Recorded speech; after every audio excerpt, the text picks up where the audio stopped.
ஒருத்தன் ரோட்டில் நடந்து போயிட்டுருக்க போது அவன் மேலே ஏதோ வந்து விழுது. என்னடா அது நம்ம மேலே விழுந்தது அப்படின்னு சொல்லி பார்க்கும்போது அது ஒரு கல்.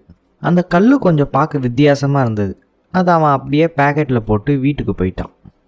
வீட்டுக்கு போனதுக்கப்புறம் கொஞ்சம் சோர்வாக இருந்ததுனால துணியெல்லாம் மாற்றிட்டு பழைய துணியை வாஷிங் மிஷினில் போட்டு குளிக்க போயிட்டான். குளிச்சுட்டு நல்லா தூங்கிட்டான். அடுத்த நாள் காலையில் அவனுக்கு ஃபோன் அடிக்குது. ஃபோன் எடுத்து பேசுகிறான். அது ஒரு கம்பெனி HR. ஒரு இன்டர்வியூக்காக அந்த கால் வந்திருக்கு. இவனும் அவசரமாக அந்த இன்டர்வியூக்கு கிளம்பி போயிடுறான்.